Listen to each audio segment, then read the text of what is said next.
اعوذ باللہ من الشیطان الرجیم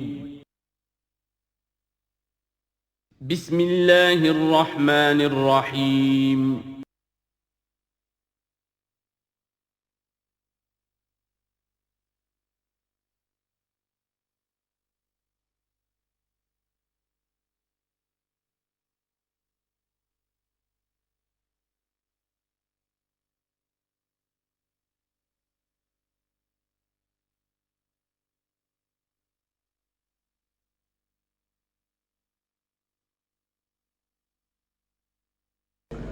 نحمده ونصلي على رسوله الكريم اما بعد فاعوذ بالله من الشيطان الرجيم بسم الله الرحمن الرحيم ليس البر ان تولوا وجوهكم قبل المشرق والمغرب۔ یہ آیت قرآن مجید کی اس اعتبار سے عظیم ترین آیت ہے۔ نیکی کی حقیقت کیا ہے، اس کی جڑ کیا ہے، بنیاد کیا ہے، اس کی روح کیا ہے، اس کے مظاہر کیا ہیں۔ مظاہر میں اولین شے کون سی ہے، ثانین کون سی ہے، ثالثاً کون سی ہے، اور اس پر ایک پورا علم الاخلاق جو قرآن کا ایک مکمل کتاب تصنیف کی جا سکتی ہے۔ ایتھکس، قرآنک ایتھکس کے لیے یہ آیت ایک یوں سمجھیے کہ جڑ اور بنیاد ہے۔ لیکن یہ سمجھ لیں کہ یہ آیت یہاں آئی کیوں ہے۔ پس منظر میں وہی تحویل قبلہ ابھی ہے۔ تحویل قبلہ کے 4 رکوع 15، 16، 17، 18 یہ تو سالڈ ہے۔ اس سے پہلے 14ویں رکوع میں آیت تھی للہ المشرق والمغرب فأینما تولوا فثم وجہ اللہ۔ ادھر بھی پھر اتنی آیتیں چھوڑ کر، اتنا چھوڑ کر پھر یہی لیس البر ان تولوا وجوہکم قبل المشرق والمغرب۔ نیکی یہی نہیں ہے کہ تم اپنے چہرے مشرق اور مغرب کی طرف پھیر دو۔ یہ نہیں کہا یہ نیکی نہیں ہے، نیکی یہی نہیں ہے، یہ بھی نیکی ہے۔ جو ظاہر ہوگا نیکی کا وہ بھی نیکی ہے، لیکن اصل شے اس کا باطن ہے۔ باطن صحیح ہے، نیک ہے تو حقیقت میں نیکی نیک ہے، ورنہ نہیں۔ وَلَٰكِنَّ الْبِرَّ، بلکہ نیکی تو اس کی ہے۔ اب یہاں سے شروع ہوا جو نیکی کی جڑ ہے، بنیاد ہے۔ مَنْ آمَنَ بِاللَّهِ وَالْيَوْمِ الْآخِرِ وَالْمَلَائِكَةِ وَالْكِتَابِ وَالنَّبِيِّينَ۔ سب سے پہلے ایمان، تاکہ تصحیح نیت ہو جائے۔ یہ جو ایمان لائے اللہ پر، یعنی جو نیکی کر رہا ہے صرف اللہ سے اجر کا طالب ہے۔ والیوم الآخر، اور قیامت کے دن پر کہ اس کا کوئی اجر دنیا میں نہیں، صرف آخرت میں مطلوب ہے۔ ورنہ آدمی سوداگری کرے، دکانداری کرے، کپڑا بیچے، کچھ اور بیچے، دین تو نہ بیچے۔ دین کا کام کر رہا ہے تو اس کے لیے سوائے اخروی نجات کے اور سوائے اللہ کی رضا کے کوئی اور شے مقصود نہ ہو۔ والملائکۃ والکتاب والنبیین، اور ایمان لایا فرشتوں پر اور کتابوں پر اور انبیاء پر۔ یہ تینوں مل کر ایک یونٹ بنتے ہیں۔ فرشتہ لایا دین، کتاب بن گئی، اور انبیاء پر آئی وہ کتاب۔ ایمان بالرسالت کا تعلق نیکی کے ساتھ یہ ہے کہ نیکی کا ایک مجسمہ تمہارے سامنے رہے، آئیڈیل، اسوہ۔ ایسا نہ ہو کہ اونچ نیچ ہو جائے۔ نیکیوں میں بھی ایسا ہوتا ہے، کوئی جذبات میں ایک طرف کو نکل گیا، کوئی جذبات میں ایک طرف کو نکل گیا۔ اس گمراہی سے بچنے کی ایک ہی شکل ہے کہ ایک مجسمہ مکمل، ایک اسوہ کاملہ سامنے ہو جس میں معتدل ہو تمام چیزیں، اور وہ ہمارے لیے اسوہ کاملہ محمد الرسول اللہ کی شخصیت ہے۔ نیکی کے ظاہر کے لیے ہم انہیں معیار سمجھیں گے، جو شے جتنی ان کی سیرت میں ہے اس سے زیادہ نہ ہو، اس سے کم نہ ہو۔ کوشش یہ ہو، آئیڈیل یہ ہو کہ بالکل انسان حضور صلی اللہ علیہ وسلم کے اسوہ کاملہ کی پیروی کرے۔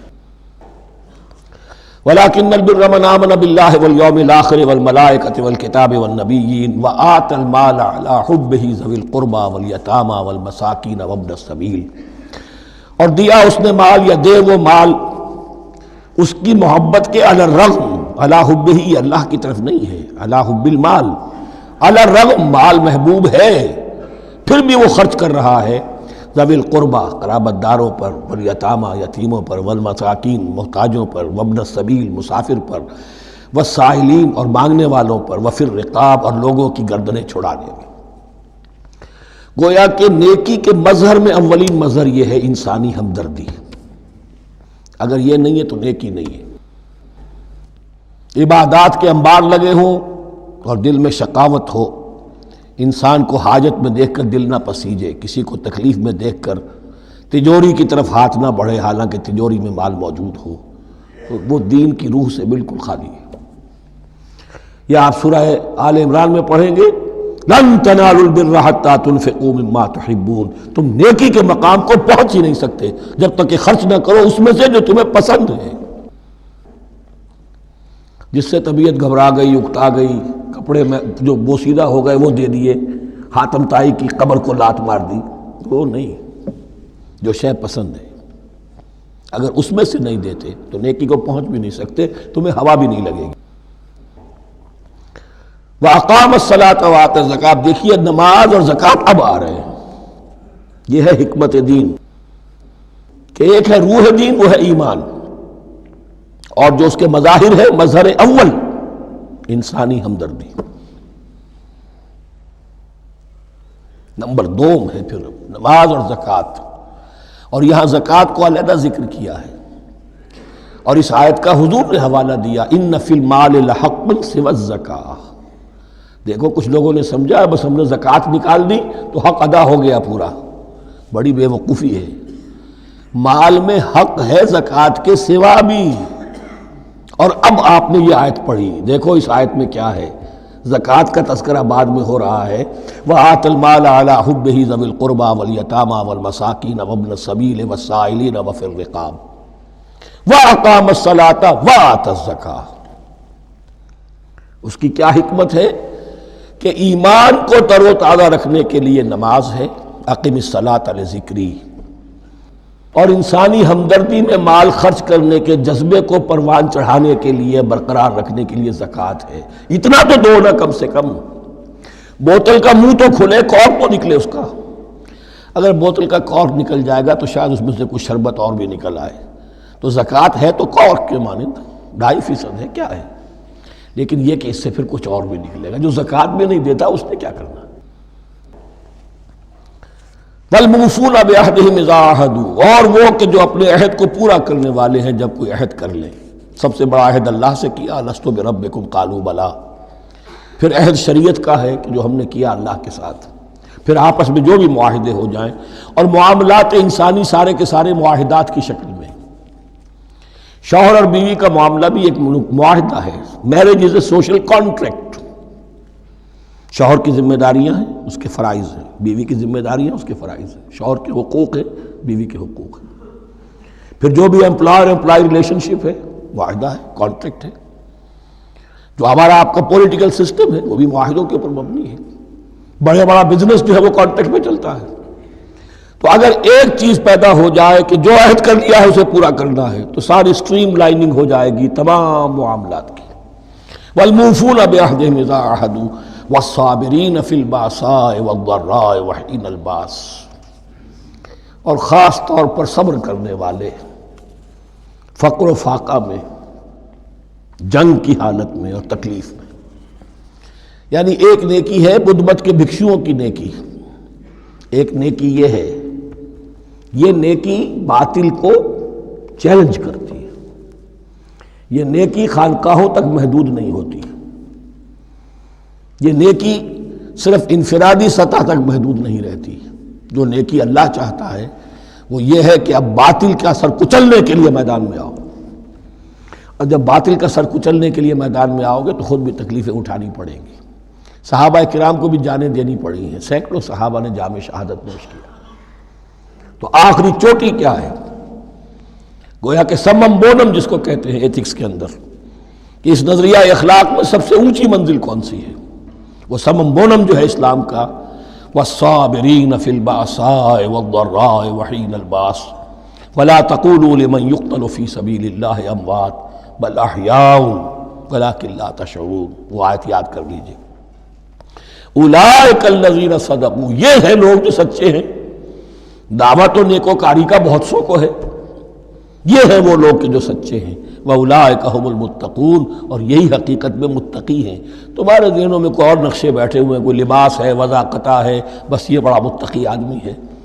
تقوی اس کا نام ہے، یعنی یہ پوری انسانی شخصیت کا ایک ہیولہ ہے، ایک پوری انسانیت کا ایک فرد کا نقشہ کھینچ دیا گیا کیریکٹر کا، اس کے اندر روح ایمان اور خارج میں اس ترتیب کے ساتھ دین کی یہ تقاضے اور نیکی کے یہ مظاہر موجود ہیں۔ اللہم ربنا اجعلنا منہم، اللہم ربنا اجعلنا منہم۔ اب اس کے بعد کچھ وہی جو معاملات انسانی ہیں اس پر اب بحث، جیسا کہ میں نے کہا تھا کہ ایک لڑی ہے شریعت کی، معاملات کی۔ یہ تو بڑے بڑے پھول جو تھے آیت الآیات اور آیت البر۔ یا ایھا الذین آمنوا کتب علیکم القصاص فی القتلی، اہل ایمان تم پر لازم کر دیا گیا ہے مقتولوں کا بدلہ لینا۔ قتلہ قتیل کی جمع بھی ہے اور مقتول سے یہ مصدر بھی ہو سکتا ہے کہ تمہارے لیے یعنی اس معاملے میں سہل انگاری صحیح نہیں ہے۔ انسانی تمدن کی جڑ کٹتی ہے جب کسی معاشرے کے اندر انسان کا خون بہانا عام ہو جائے، تمدن کی جڑ کٹ جائے گی، تو قصاص تم پر واجب ہے۔ یا ایھا الذین آمنوا کتب علیکم القصاص فی القتلی الحر بالحر والعبد بالعبد والانثى بالانثى۔ ایک آزاد کی جگہ آزاد ہی قتل کیا جائے گا۔ آزاد میں قتل کیا ہے تو ظاہر بات ہے وہ آزاد ہی اس کی جگہ قتل ہوگا۔ یہ نہیں وہ کہے میرا غلام لے جاؤ، میرے 2 غلام لے لو، نہیں۔ والعبد بالعبد، اور عبد کی جگہ عبد ہی ہوگا، جس نے قتل کیا وہی قتل کیا جائے گا۔ والانثى بالانثى، اور اگر قتل کرنے والی عورت ہے تو وہ عورت ہی قتل ہوگی۔ اس میں چونکہ وہاں بہت سے رواج مختلف تھے، بہت سے معیار بھی مختلف تھے۔ اگر اوسی خزرجی کو قتل کر دے تو 1/3 خون بہا، 3 گنا خون بہا، اور خزرجی اوسی کو قتل کرے تو 1/3 خون بہا، یہ ان کا قانون تھا۔ اسی طرح یہ کہ آزاد میں اور غلام میں فرق تھا، لیکن ہماری شریعت میں اگرچہ یہ طویل بڑا مضمون ہے اور اس میں کافی فقہا کے اقوال ہیں مختلف، لیکن امام ابو حنیفہ رحمۃ اللہ علیہ کا قول یہی ہے کہ تمام مسلمان آپس میں کفو ہیں، برابر ہیں، لہذا یہاں کوئی فرق نہیں کیا جائے گا قتل کے مقدمات میں۔ فمن عفی لہ من اخیہ شیء فاتباع بالمعروف واداء الیہ باحسان، پھر جس کو معاف کر دیا جائے کوئی شے اس کے بھائی کی جانب سے، یعنی جو مقتول ہے اس کے ورثاء اگر کہتے ہیں صاحب ہم اس کی جان بخشنے کو تیار ہیں، چاہے وہ خون بہا لے لیں یا ویسے ہی معاف کر دیں، تو جو بھی کچھ خون بہا طے ہوا ہو اداء الیہ باحسان فاتباع بالمعروف، تو اس کی پیروی کی جائے معروف طریقے پر اور ادائی کی جائے خوبصورتی کے ساتھ۔ ذالک تخفیف من ربکم ورحمہ، یہ تمہارے رب کی طرف سے تخفیف ہے، آسانی کی ہے اور رحمت ہے، اور اس کی رحمت ہونا بہت واضح ہے۔ اگر یہ شکل نہ ہو تو پھر قتل در قتل کا سلسلہ جو ہے وہ جاری رہتا ہے، لیکن اگر یہ ہو گیا کہ قاتل کو لا کے سامنے کھڑا کر دیا، لو بھائی اب تمہارے ہاتھ میں اس کی جان ہے، چاہو تو یہ قتل کر دیا جائے گا، چاہو احسان کرنا چاہو بخشنا چاہو ویسے ہی بخش دو، چاہو تو خون بہا لے لو۔ اس سے کیا ہوگا کہ وہ دشمنیوں کا جو دائرہ ہے وہ پھر سمٹ جاتا ہے، بڑھتا نہیں۔ اس میں بڑی رحمت ہے اللہ کی طرف سے۔ قانون جو ہے اسلام میں قتل کا، اس میں مدعی ریاست نہیں ہوتی۔ آج کل ہمارے ہاں غلطی یہ ہے، مدعی ریاست بن جاتی ہے۔ یہ مدعی ہوتا ہے یہاں پر جو بھی مقتول کے ورثاء ہیں، اور کسی کو صدر کو کیا صدر کے باپ کو بھی اختیار نہیں ہے کہ کسی قاتل کو معاف کر دے۔ قاتل کو معاف کرنے کا جو اختیار ہے وہ صرف مقتول کے ورثاء کو ہے، کوئی صدر نہیں کر سکتا۔ ہمارے دستور میں ہے، پوری شرع پوری شک موجود ہے۔ فمن اعتدی بعد ذلک فلہ عذاب علیم، اور جو اس کے بعد بھی حد سے تجاوز کرے گا تو اس کے لیے دردناک اور بہت بڑا عذاب ہوگا۔ وَلَكُمْ فِي الْقِصَاصِ حَيَاةٌ يَا أُولِي الْأَلْبَابِ لَعَلَّكُمْ تَتَّقُونَ، اور اے ہوش مندو قصاص میں زندگی ہے تمہارے لیے۔ ایک روحانی تصور ہے معاف کر دینا اچھا ہے، اسلام بھی کہتا ہے ان تعفوا وتصفحوا وتغفروا فإن اللہ غفور رحیم، لیکن قتل کے مقدمات میں سہل انگاری جو ہے وہ اچھی نہیں ہے، پیروی شدت کے ساتھ ہونی چاہیے تاکہ اس سے آگے قتل کا سلسلہ بند ہو۔ وَلَكُمْ فِي الْقِصَاصِ حَيَاةٌ يَا أُولِي الْأَلْبَابِ لَعَلَّكُمْ تَتَّقُونَ، تاکہ تم بچ سکو۔ اب کتب علیکم دوبارہ آ گیا۔ یہ کتبہ کے لفظ کو سمجھ لیجئے، جہاں بھی کوئی شے فرض کی جائے گی لازم کی جائے گی وہ کتبہ ہے۔ اسی لیے شریعت کے لیے قرآن مجید میں جو لفظ ہے الکتاب، الکتاب اس معنی میں کہ اس میں شریعت خداوندی پوری کی پوری موجود ہے۔ کتبہ علیکم، کتب علیکم اذا حضر احدکم الموت ان ترک خیرا الوصیۃ للوالدین والاقربین بالمعروف، تم پر واجب کر دیا گیا، فرض کر دیا گیا، جب تم میں سے کسی کی موت کا وقت آ جائے، اگر وہ کوئی خیر مال چھوڑ رہا ہو، دولت چھوڑ رہا ہو، تو اس کے لیے فرض کر دیا گیا وصیت کرنا اپنے والدین کے حق میں اور رشتہ داروں کے حق میں انصاف کے ساتھ۔ ابھی چونکہ قانون وراثت نازل نہیں ہوا تھا، یہ ابتدائی قدم اٹھایا گیا۔ وہاں ہوتا یہ تھا جو آج بھی ہندوؤں میں ہوتا ہے، جو مر گیا اس کی ساری جائیداد کا مالک جو ہے بڑا بیٹا، چھوٹے بیٹے بھی نہیں، نہ بیٹیاں نہ بیوی، کچھ نہیں، تو سارا کا سارا مال جو ہڑپ کر جاتے تھے، کسی کو کچھ نہیں۔ یہاں یہ کہ اب پہلا ابتدائی حکم دیا گیا، لیکن یہ آیت منسوخ ہو جائے گی سورہ نساء میں جب پورا قانون وراثت آ گیا، تو اب یہ آیت منسوخ شمار ہوتی ہے۔ ناسخ وہ قانون وراثت ہے جو سورہ نساء کے دوسرے رکوع میں آئے گا۔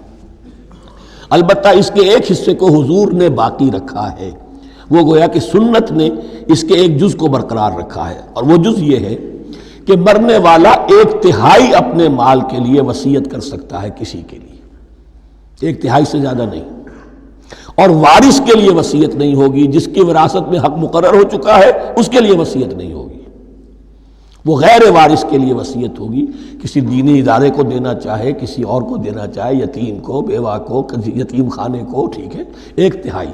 2/3 میں قانون وراثت کی تنفیذ ہوگی لازماً۔ تو اس آیت کا صرف اتنا حصہ باقی رکھا ہے حضور نے صلی اللہ علیہ وسلم۔ حقاً علی المتقین، یہ اللہ کا تقوی رکھنے والوں پر حق ہے، واجب ہے کہ وہ وصیت کریں کہ ہمارے والدین کو یہ مل جائے، فلاں رشتہ دار کو یہ مل جائے، باقی جو ہے جو بھی ورثاء ہیں لے جائیں۔ فمن بدلہ بعد ما سمعہ، تو جس نے بدل دیا اس وصیت کو اس کے بعد کہ اسے سنا تھا، فإنما اسمہ علی الذین یبدلونہ، تو اس کا بوجھ، اس کا گناہ انہی پر آئے گا جو تبدیل کرتے ہیں۔ جو وصیت کرنے والا تھا وہ بری ہے، اس نے صحیح وصیت کی تھی، جس نے بعد میں اس وصیت میں تحریف کی، تبدیلی کی، اس کا وبال، اس کا بوجھ انہی پر آئے گا۔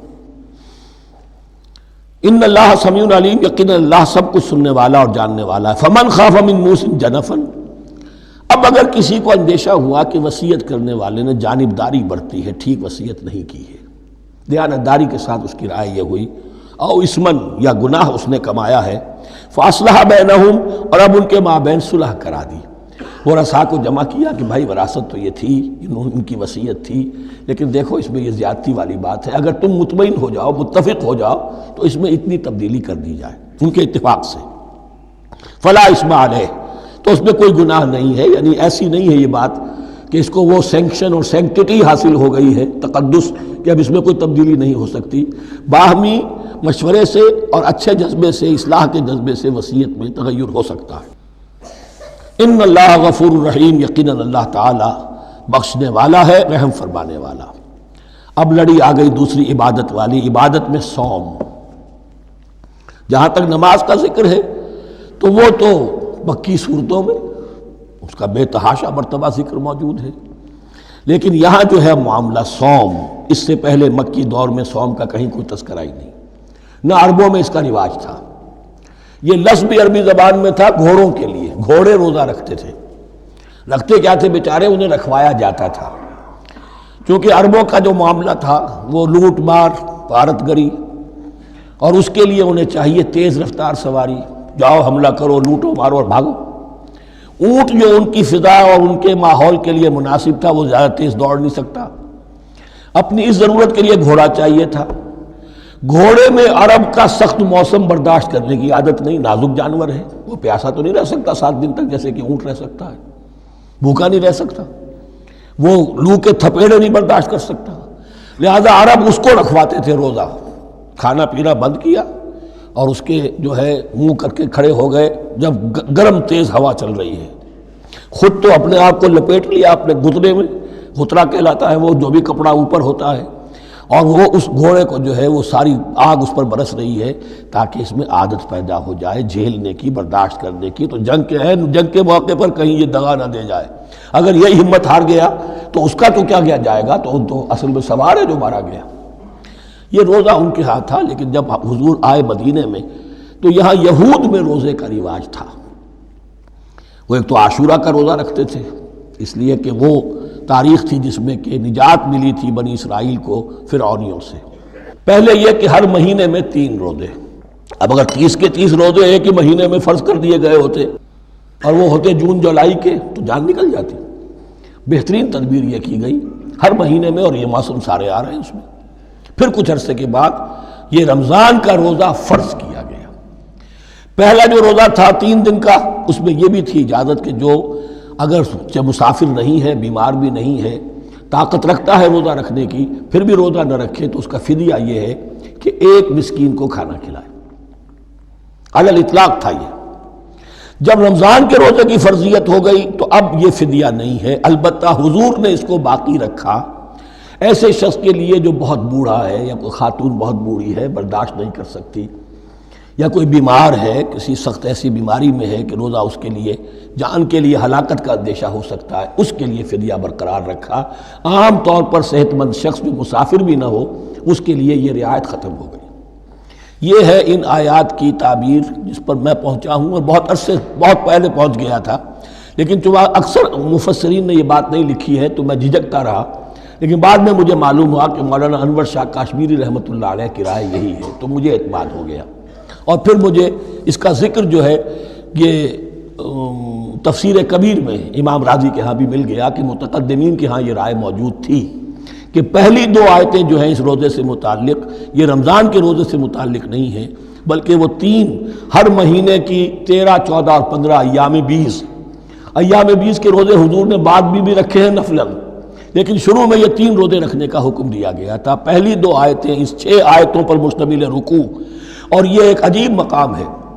قرآن مجید کے احکام بہت دفعہ ہے، نماز کے احکام قرآن میں بہت دفعہ ہیں، کہیں وضو کا ہے، کہیں تیمم کا ہے، کہیں اور نماز خوف کا ہے، مختلف جگہوں پر، لیکن صوم کی عبادت پر یہ 6 آیات کامل ہیں، مکمل ہیں۔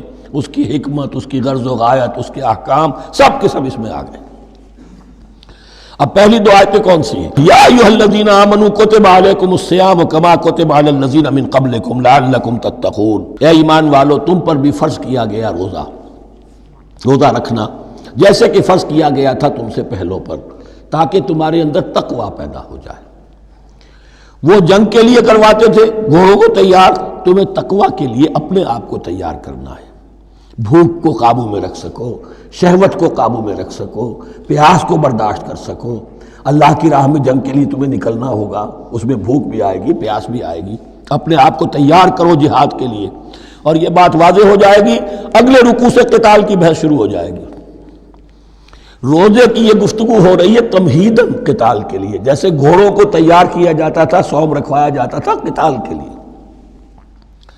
ایام معدودات، گنتی کے چند دن ہیں، یہ گویا کہ ثبوت ہے اس کا کہ یہ 2-3 دن سے زیادہ، معدود جو ہے وہ عربی زبان میں 9 سے زیادہ نہیں ہو سکتا۔ معدودہ جب آئے گا، ایام معدودات، یہ جمع جو ہے جمع قلت کہلاتی ہے۔ معدودات، معدودہ بڑی سے بڑی رقم ہو سکتی ہے، لیکن معدودات جمع قلت ہے۔ گنتی کے چند روز ہیں۔ فمن کان منکم مریضا، ان میں بھی یہ رعایت ہے کہ جو تم میں سے بیمار ہو، او علی سفر، یا سفر پر ہو، فعدۃ من ایام اخر، تو وہ تعداد پوری کر لے دوسرے دنوں میں۔ وعلی الذین یطیقونہ، اور جو اس کی طاقت رکھتے ہوں، فدیۃ طعام مسکین، وہ فدیہ دیں 1 مسکین کا کھانا کھلانا۔ ان آیات کی تفسیر میں جیسا کہ میں نے عرض کیا مفسرین کے بہت سے اقوال ہیں، اب میں اس کی بحث میں نہیں جا سکتا، جو میں نے اپنے مطالعے کے بعد رائے قائم کی ہے میں صرف وہی بیان کر رہا ہوں کہ اس وقت، اور یہ امام راضی کے الفاظ ہیں کہ یہ فرضیت الگ تعیین نہیں تھی بلکہ الگ تخییر تھی۔ فرض تو ہے روزہ، لیکن اس کا بدل بھی دیا جا رہا ہے، اگر تم نہیں رکھنا چاہتے تو تم 1 مسکین کو کھانا کھلا دو۔ تو گویا کہ تدریجاً انہیں لانا تھا، چونکہ اس بات کے وہ پہلے سے عادی نہیں تھے۔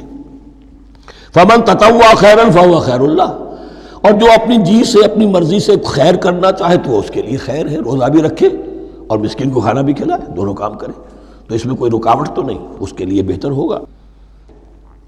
وَأَن تَصُومُوا، اور دیکھو اگر روزہ رکھو، خیر لکم ان کنتم تعلمون، یہ تمہارے لیے بہتر ہے اگر تم جانو۔ اب یہاں بھی ایک طرح کی رعایت کا انداز ہے۔ اب آ رہی ہیں 2 آیتیں جو خاص رمضان کے روزے سے متعلق ہیں، حکمت اور غرض و غایت۔ پھر ایک آیت طویل آئے گی احکام، اور پھر ایک آیت آئے گی لٹمس ٹیسٹ۔ یہ 6 آیتیں۔ شہر رمضان الذی انزل فیہ القرآن، رمضان کا مہینہ وہ ہے جس میں قرآن نازل کیا گیا۔ ھدی للناس وبینات من الھدی والفرقان، لوگوں کے لیے ہدایت اور ہدایت کے بھی روشن بینات باتیں، والفرقان اور حق و باطل میں فرق کر دینے والی چیز۔ فمن شہد منکم الشہر، تو جو کوئی بھی پائے اس مہینے کو، یا جو شخص بھی مقیم ہو اس مہینے میں، مسافر نہ ہو، فلیصم، اس پر لازم ہے کہ روزہ رکھے۔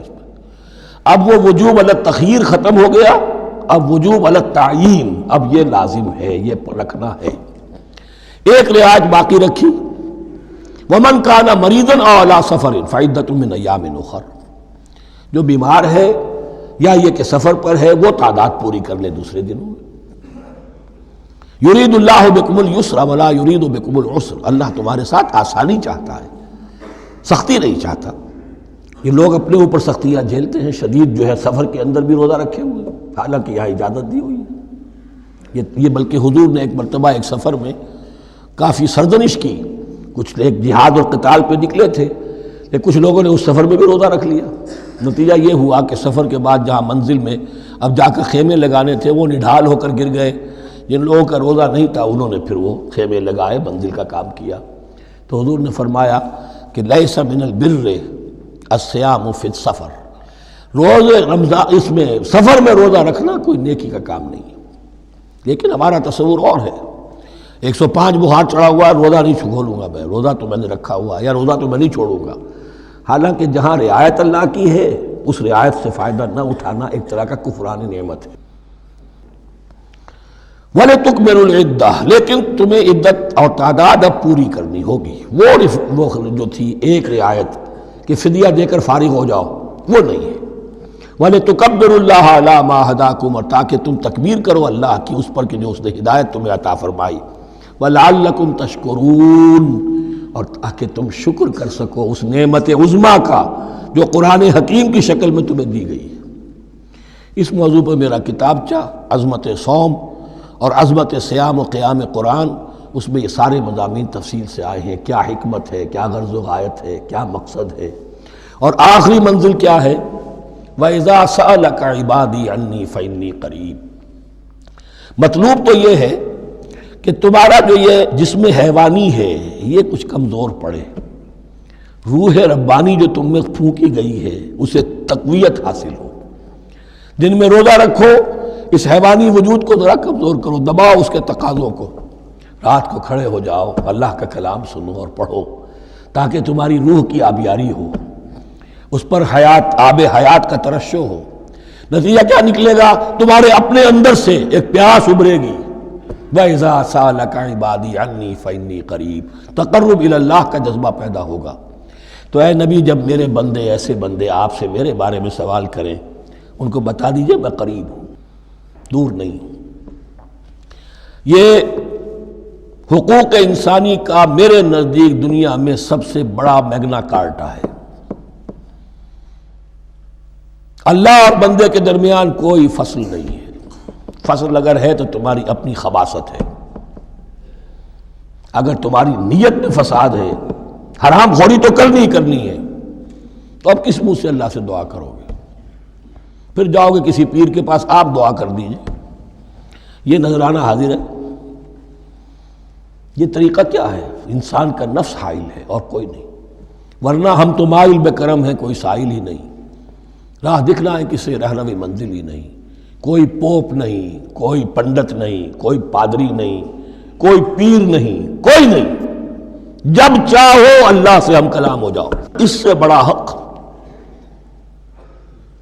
کیوں خالق و مخلوق میں حائل رہے پردے؟ پیران کلیسا کو کلیسا سے اٹھا دو، میرا ہر بندہ جب چاہے جہاں چاہے مجھ سے ہم کلام ہو جائے۔ ہاں شرط ہے اس کی، وہ شرط آگے آ رہی ہے، اجیب دعوت الداعی اذا دعان، میں تو ہر پکارنے والے کی پکار سنتا ہوں، اور سنتا نہیں جواب دیتا ہوں، اور صرف جواب نہیں دیتا، قبول کرتا ہوں۔ اجابت میں یہ تینوں چیزیں موجود ہیں۔ اور اذا دعان، جہاں مجھے پکارے جب پکارے، there and then میں موجود ہوں۔ لیکن شرط کیا ہے؟ فَلْيَسْتَجِيبُوا لِي، انہیں بھی تو میرا کہنا ماننا چاہیے، یہ یک طرفہ بات نہیں ہوگی۔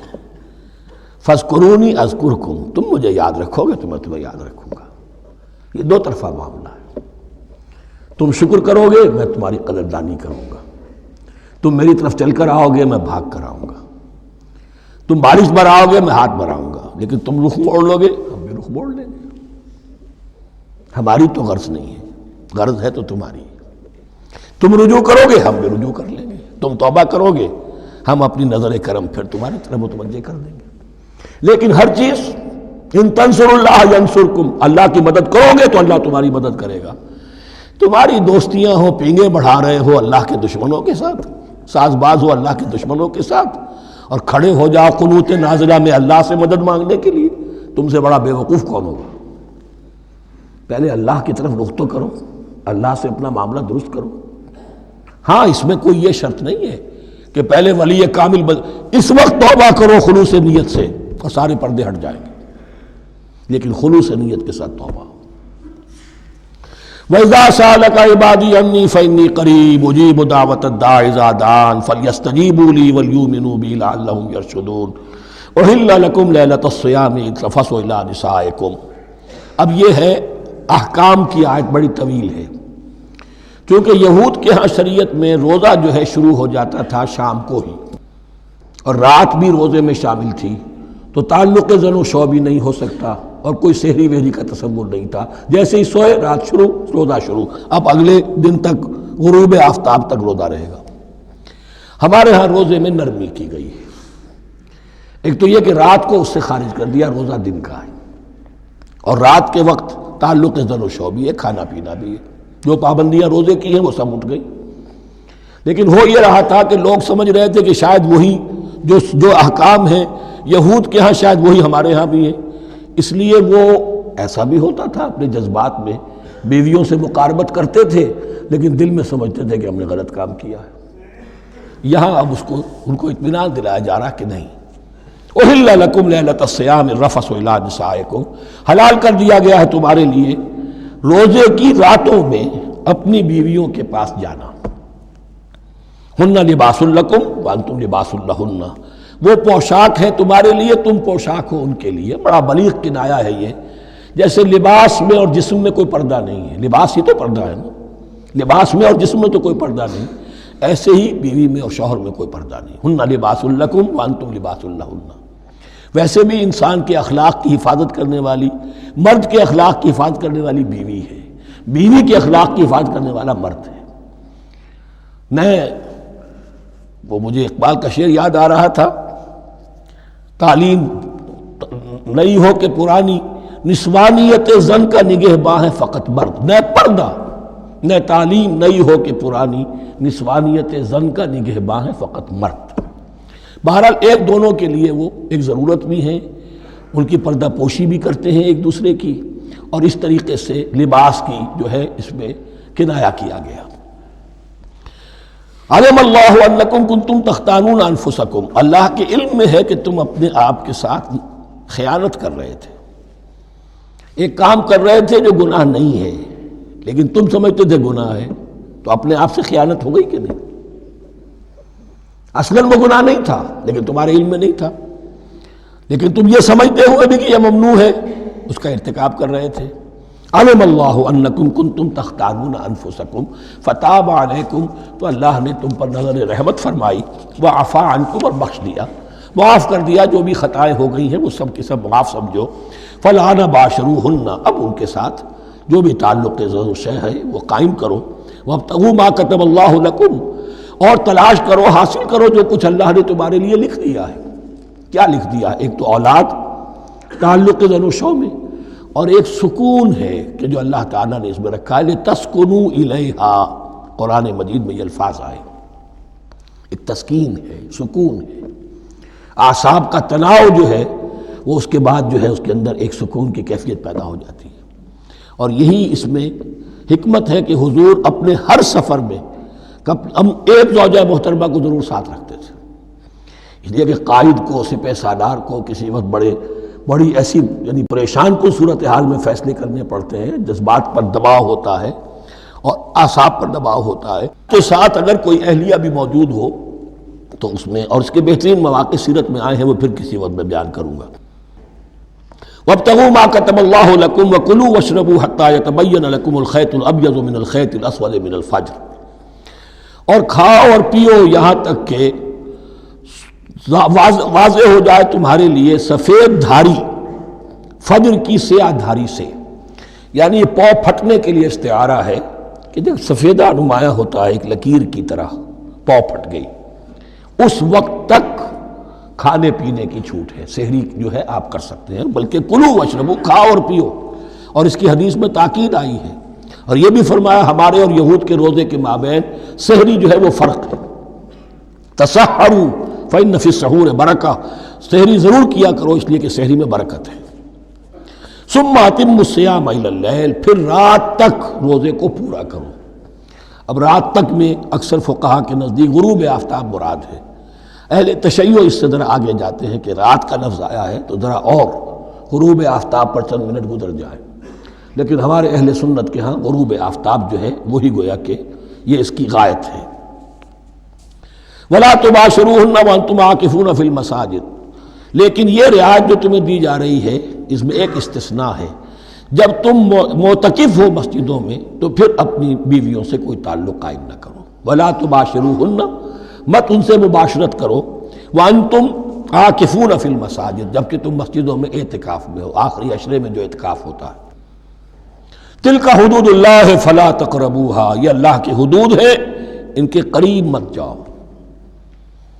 بعض جگہ پر آتا ہے فَلَا تَعْتَدُوهَا، ان حدود کو عبور نہ کرو، ان سے تجاوز نہ کرو۔ تو حرام تو یہی شے ہوگی کہ حدود سے تجاوز کیا جائے، لیکن احتیاط اس میں ہے to keep at a safe distance, ذرا دور رہو۔ آخری حد تک چلے جاؤ گے تو اندیشہ ہے کہ کہیں اس حد کو کراس نہ کر جاؤ۔ فلا تقربوها، اللہ کے حدود سے ذرا ایک سیف ڈسٹینس کے اوپر رہنا ضروری ہے۔ کذالک یبین اللہ آیاتہ للناس، اسی طرح اللہ تعالیٰ واضح کرتا ہے اپنی نشانیاں لوگوں کے لیے، لعلہم یتقون، تاکہ وہ تقوی کی روش اختیار کر سکے، بچ سکے۔ اب وہ لٹمس ٹیسٹ والی آیت آ گئی، تقوی کا ٹیسٹ کیا ہے؟ روزہ اس لیے فرض کیا کہ تقوی پیدا ہو جائے، یہ سارے احکام تمہیں دیے جا رہے ہیں تاکہ تمہیں تقوی پیدا ہو جائے۔ ٹیسٹ کیا ہے؟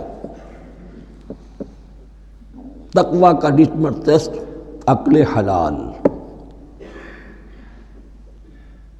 یہ نہیں ہے کوئی نیکی نہیں۔ وَلَا تَأْكُلُوا أَمْوَالَكُمْ بَيْنَكُمْ بِالْبَاطِلِ، اپنے مال آپس میں باطل طریقوں سے ہڑپ نہ کرو۔ وَتُدْلُوا بِهَا إِلَى الْحُكَّامِ، اور اپنے مال کو ذریعہ نہ بناؤ حکام تک پہنچنے کا۔ لِتَأْكُلُوا فَرِيقًا مِنْ أَمْوَالِ النَّاسِ بِالْإِثْمِ، تاکہ تم لوگوں کے مال کو ہڑپ کر سکو گناہ کے ساتھ، وَأَنْتُمْ تَعْلَمُونَ، اور تم اس کو جانتے بوجھتے کر رہے ہو۔ جو شخص اس معیار سے تو اس سے باز آ گیا وہ ہے متقی۔ یہ لسٹ پر ٹیسٹ ہے، ورنہ نمازوں کی تعداد، روزوں کی تعداد اور حرام کھانا تو تقویٰ نہیں۔ یہ میں حیران ہوتا ہوں کہ اب اس پر کبھی غور نہیں کیا ہے لوگوں نے کہ یہ آیت کہاں سے آ گئی درمیان میں۔ روزے کے احکام اور اس کے بعد قتال کے احکام بھی شروع ہوں گے، حج کے احکام شروع ہوں گے، یہ بیچ میں آیت۔ واقعہ یہ ہے کہ جیسے روزے کی حکمت کا نقطہ عروج کیا ہے، وَإِذَا سَأَلَكَ عِبَادِي عَنِّي فَإِنِّي قَرِيبٌ، روح انسانی میں ایک طلب پیدا ہو جائے تقرب اللہ کی۔ اسی طرح احکام صوم میں جو کلائمیکس ہے وہ یہ ہے، وَلَا تَأْكُلُوا أَمْوَالَكُمْ بَيْنَكُمْ بِالْبَاطِلِ وَتُدْلُوا بِهَا إِلَى الْحُكَّامِ لِتَأْكُلُوا فَرِيقًا مِنْ أَمْوَالِ النَّاسِ بِالْإِثْمِ وَأَنْتُمْ تَعْلَمُونَ۔ يَسْأَلُونَكَ عَنِ الْأَهِلَّةِ، اے نبی آپ سے پوچھ رہے ہیں چاند کی گھٹتی بڑھتی صورتوں کے بارے میں۔ قُلْ هِيَ مَوَاقِيتُ لِلنَّاسِ وَالْحَجِّ، کہہ دیجئے یہ لوگوں کے لیے ایک اوقات کا تعین ہے، کیلنڈر ہے، اور حج کے لیے۔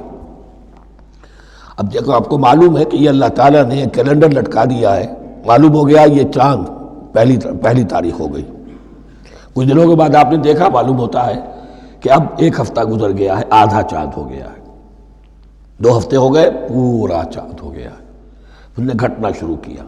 تو یہ گویا کہ لوگوں کے لیے اوقات کار کی تعین کے لیے، اور خاص طور پر سب سے اہم شے حج، اور یہ نوٹ کیجئے، صوم کے بعد حج اور حج کے ساتھ قتال۔ حج وہ عبادت ہے جو ایک خاص جگہ پر ہو سکتی ہے، نماز ہر جگہ ہو سکتی ہے، روزہ ہر جگہ ہو سکتا ہے، عبادت اور ہر جگہ ہو سکتی ہے، اور زکوٰۃ ہر جگہ دی جا سکتی، حج تو وہی ہوگا۔ اور وہ تھا اس وقت زیر تسلط مشرکین کے، اور مشرکین کے تسلط سے نکالنے کے لیے قتال لازم تھا۔ اس قتال کے لیے صبر پہلے پیدا ہونا ضروری ہے۔ جو گھوڑوں کو روزہ رکھواتے تھے پہلے خود روزہ رکھو، یہ ترتیب ہے، ربط ہے۔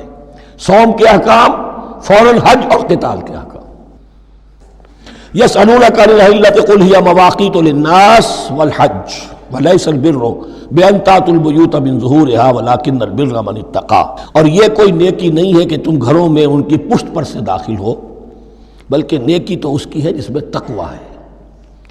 یہ اصل میں ان کے ہاں ایک رواج تھا، کیونکہ حج تو ہو رہا تھا ایام جاہلیت میں بھی، اس کے مناسک کی بگڑی ہوئی شکلیں بھی موجود تھیں، کچھ ترمیمیں انہوں نے کر دی تھی، لیکن حج تو تھا ان کا۔ وہ یہ کرتے تھے جب گھر سے مکے سے نکل گئے احرام باندھ کر، اب اگر کسی ضرورت سے گھر واپس جانا پڑ گیا تو سمجھتے تھے کہ احرام باندھ کر نکل آئے ہیں، اب دروازے سے تو نہیں جا سکتے، گھسیں گے کہیں پیچھے سے کہیں اوپر سے پھاند کر دیوار آئیں گے، اور اسے سمجھتے تھے بڑا تقویٰ ہے یہ۔ فرمایا یہ کوئی نیکی کی بات نہیں، یہ سرے سے نیکی نہیں۔ ولیس البر، یہ ہرگز نیکی نہیں ہے ان تأتوا البیوت من ظہورها کہ تم ان کے تم گھروں میں داخل ہو ان کے پچھواڑے سے، ولکن البر من اتقى۔ اب یہاں اس پوری آیت کو ذہن میں رکھ لیجئے، آیت البر کے آخر میں لفظ تھا اولئک هم المتقون ولکن البر من اتقى۔ گویا کہ وہ پورا تصور جو ہے یہاں پر جو آیا بر میں آ چکا ہے، اس کو اس لفظ کے حوالے سے اس پورے تصور کو پھر آپ کے ذہن میں تازہ کر دیا۔ وَأْتُوا الْبُيُوتَ مِنْ أَبْوَابِهَا، گھروں میں داخل ہو ان کے دروازوں سے، وَاتَّقُوا اللَّهَ لَعَلَّكُمْ تُفْلِحُونَ، اور اللہ کا تقوی اختیار کرو تاکہ تم فلاح پاؤ۔ وَقَاتِلُوا فِي سَبِيلِ اللَّهِ الَّذِينَ يُقَاتِلُونَكُمْ، لیجئے قتال آ گیا۔ اب یہ تیسری کڑی آ گئی نا، ایک لڑی عبادات کی، ایک لڑی معاملات کی، ایک لڑی انفاق کی، ایک لڑی قتال کی، یہ چوتھی کڑی ہے۔ وَقَاتِلُوا فِي سَبِيلِ اللَّهِ الَّذِينَ يُقَاتِلُونَ، اللہ قتال کرو اللہ کی راہ میں ان سے جو تم سے قتال کر رہے ہیں۔ وَلَا تَعْتَدُوا، لیکن حد سے تجاوز نہ کرو۔ ان اللہ لا يحب المعتدین، اللہ تعالی حد سے تجاوز کرنے والوں کو پسند نہیں کرتا۔ وَاقْتُلُوهُمْ حَيْثُ ثَقِفْتُمُوهُمْ، انہیں قتل کرو جہاں بھی پاؤ۔ وَأَخْرِجُوهُمْ مِنْ حَيْثُ أَخْرَجُوكُمْ، اور نکالو انہیں وہاں سے جہاں سے انہوں نے تمہیں نکالا ہے۔ مہاجرین کہاں سے نکالے گئے تھے؟ مکے سے۔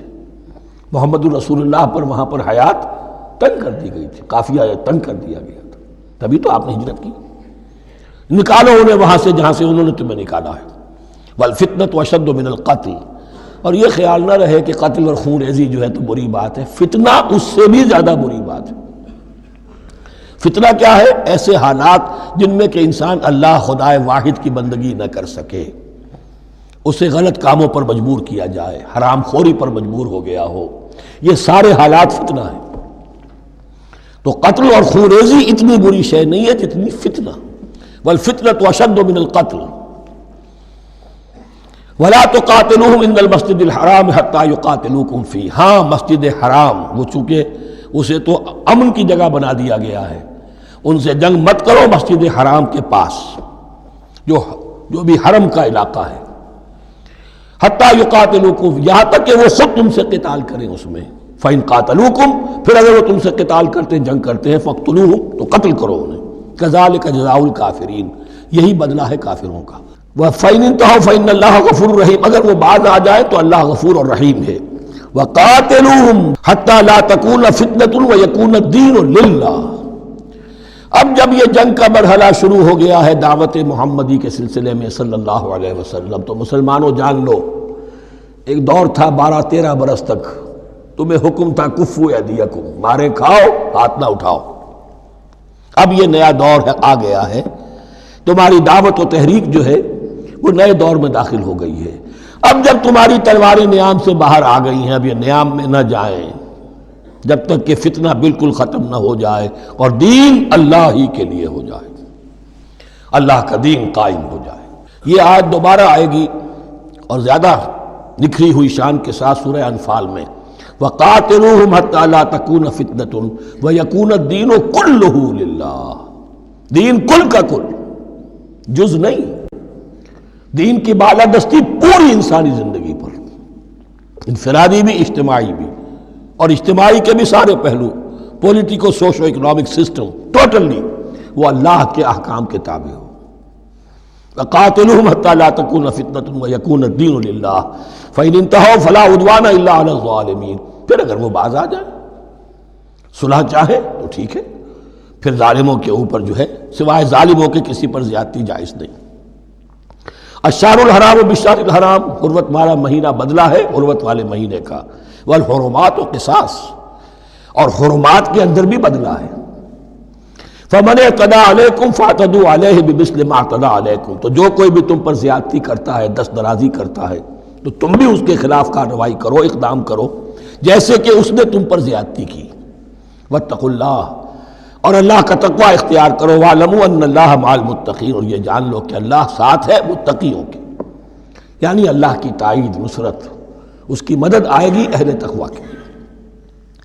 اب دیکھیے وہ تیسری کڑی یہاں بہت چھوٹی سی آئی ہے، قتال کی ذرا زیادہ بڑی کڑی آ گئی ہے اور یہ چھوٹی سی کڑی آ رہی ہے۔ قتال کے لیے لازم ہے انفاق بھی۔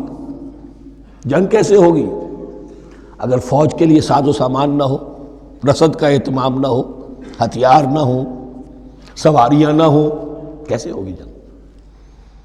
وَأَنفِقُوا فِي سَبِيلِ اللَّهِ وَلَا تُلْقُوا بِأَيْدِيكُمْ إِلَى التَّهْلُكَةِ، خرچ کرو اللہ کی راہ میں اور مت ڈالو اپنے آپ کو اپنے ہاتھوں ہلاکت میں۔ یعنی اللہ کا دین اس وقت اسے احتیاج ہے، وہ پیسہ چاہتا ہے، جیسے حضور نے تبوک کے موقع پر عام اپیل کی اور آپ اپنے مال کو لے کر بیٹھے ہوئے ہیں، تو گویا کہ آپ نے اپنے آپ کو ہلاکت میں خود ڈال دیا۔ یہ انفاق ہے، جہاد بالمال۔ وَأَنفِقُوا فِي سَبِيلِ اللَّهِ وَلَا تُلْقُوا بِأَيْدِيكُمْ إِلَى التَّهْلُكَةِ وَأَحْسِنُوا إِنَّ اللَّهَ يُحِبُّ الْمُحْسِنِينَ، اور احسان کی روش اختیار کرو، دین کے اندر بھی خوبصورتی پیدا کرو، دین میں بہتر سے بہتر مقام حاصل کرنے کی کوشش کرو۔ ہمارا معاملہ کیا، دنیا میں آگے سے آگے اور دین میں پیچھے سے پیچھے۔ دین میں یہ دیکھیں گے اس سے کم پر گزارا ہو سکتا ہو، کوئی اور شے ہو کہ جس میں اس سے کم سے بھی بات پوری ہو جائے، دین میں یہ ہوگا، اور دنیا میں آگے سے آگے ہے جستجو کہ خوب سے ہے خوب تر کہاں۔ تو اگر یہ جستجو دنیا میں ہے، اس سے بڑھ کر دین میں ہونی چاہیے۔ فاستبقوا الخیرات، نیکیوں میں ایک دوسرے پر بازی لے جانے کی کوشش کرو۔ وَأَنفِقُوا فِي سَبِيلِ اللَّهِ وَلَا تُلْقُوا بِأَيْدِيكُمْ إِلَى التَّهْلُكَةِ وَأَحْسِنُوا، اور احسان کی روش اختیار کرو۔ ان اللہ یحب المحسنین، یقیناً اللہ تعالی محسنین کو، ان لوگوں کو کہ جو درجہ احسان پر فائز ہو جائیں، محبت کرتا ہے، انہیں پسند کرتا ہے۔ یہ حدیث جبرائیل اگر ذہن میں ہو تو 3 درجے ہیں، جیسے میں نے آج بتایا آپ کو، وَنَحْنُ لَهُ مُسْلِمُونَ وَنَحْنُ لَهُ عَابِدُونَ وَنَحْنُ لَهُ مُخْلِصُونَ۔ 3 درجے دوسرے ہیں، اسلام، ایمان، احسان۔ اخبرنی عن الاسلام، اخبرنی عن الایمان، اخبرنی عن الاحسان۔ احسان کیا ہے؟ ان تعبد اللہ کانک تراہ فإن لم تکن تراہ فإنہ یراک۔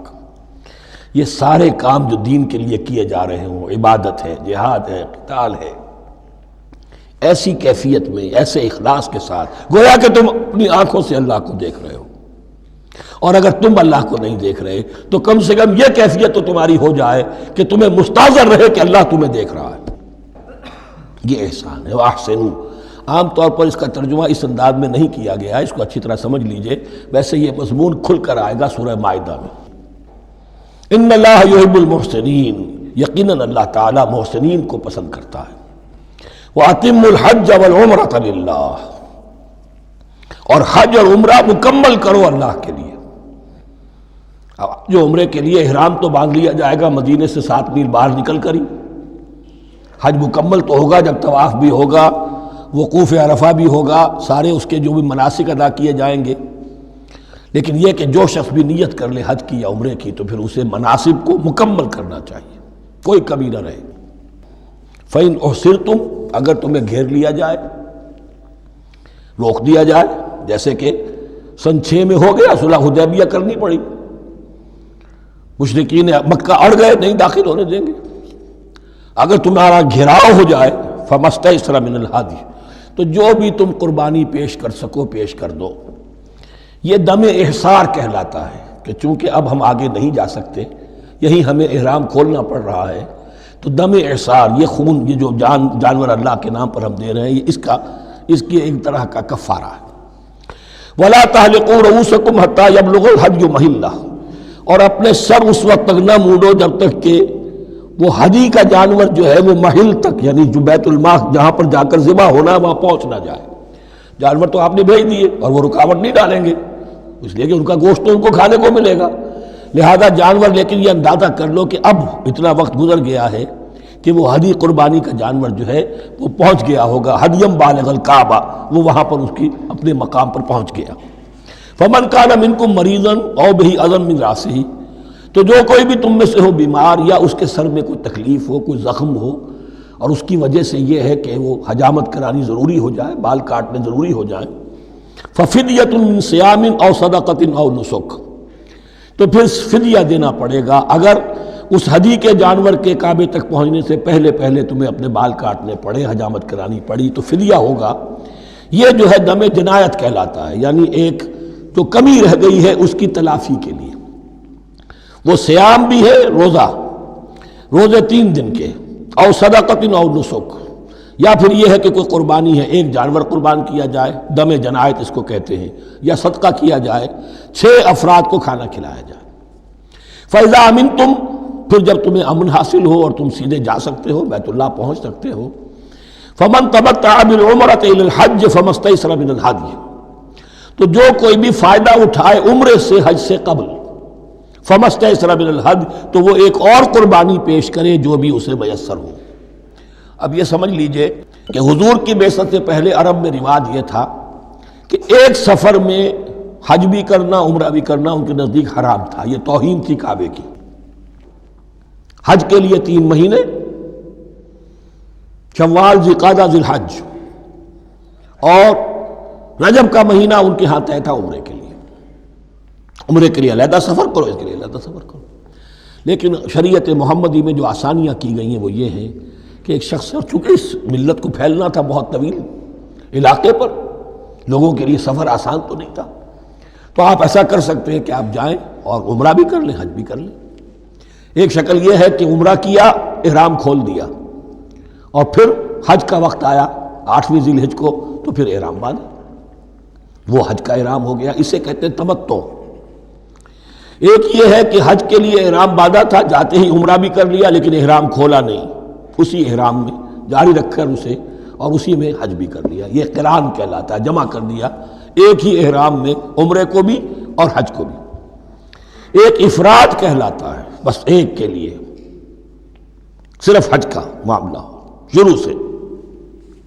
تو یہاں تمتع کی جو ہمیں اجازت دی گئی ہے اس کے لیے، جسے دم شکر کہتے ہیں حضرت امام ابو حنیفہ، یہ شکرانہ ہے کہ ہم ایک قربانی دیں۔ لیکن امام شافعی کے نزدیک یہ بھی دم جنایت ہے، یہ بھی جبر ہے۔ چنانچہ امام ابو حنیفہ کے نزدیک یہ قربانی جو دی جاتی ہے اس کا گوشت قربانی دینے والا بھی کھا سکتا ہے 1/3 کے درجے میں، لیکن امام شافعی کے نزدیک نہیں، یہ ایک صدقے کے اور اس کے دم جنایت کے قریب کی شے ہے، اس کا گوشت جو ہے قربانی دینے والا خود نہیں کھا سکتا۔ فَمَن لَّمْ يَجِدْ، اب اگر کسی کے پاس نہیں ہے یہ ہدیہ پیش کرنے کو، فَصِيَامُ ثَلَاثَةِ أَيَّامٍ فِي الْحَجِّ، تو اب اس پر لازم ہے کہ حج میں 3 روزے رکھے، 7ویں، 8ویں اور 9ویں ذی الحج کو روزہ رکھے غیر ایام حج میں۔ 10ویں کا روزہ نہیں ہو سکتا، وہ عید کا دن ہے، یوم النحر ہے۔ وَسَبْعَةٍ إِذَا رَجَعْتُمْ، اور 7 روزے رکھو جب کہ تم واپس چلے جاؤ، اپنے گھروں میں جا کر 7 روزے رکھو۔ تِلْکَ عَشَرَةٌ کاملہ، یہ 10 روزے ہوں گے مکمل۔ ذَلِكَ لِمَن لَّمْ يَكُنْ أَهْلُهُ حَاضِرِ الْمَسْجِدِ الْحَرَامِ، لیکن یہ رعایت کہ حج اور عمرہ ایک ہی سفر میں کر لیا جائے اور ایک ہی احرام میں کر لیا جائے یا 2 احراموں میں کیا جائے، یا یہ کہ ان دونوں کو جمع کرنے کی شکل جو ہے، یہ ایک رعایت ہے کن کے لیے؟ ذَلِكَ لِمَن لَّمْ يَكُنْ أَهْلُهُ حَاضِرِ الْمَسْجِدِ الْحَرَامِ، جس کے اہل و عیال مسجد حرام کے قریب نہیں رہتے، دور سے آ رہے ہیں، تو ظاہر بات ہے کہ ان کے لیے رعایت ہوگی۔ وَاتَّقُوا اللَّهَ، اللہ کا تقوی اختیار کرو، وَاعْلَمُوا، اور جان لو، ان اللہ شدید العقاب، یقیناً اللہ تعالیٰ سزا دینے میں بھی بہت سخت ہے۔ بارک اللہ لی ولکم فی القرآن العظیم ونفعنی وإیاکم بالآیات۔ Subscribe to our channel by clicking the subscribe button. Click the bell button and enjoy the latest uploads from our channel.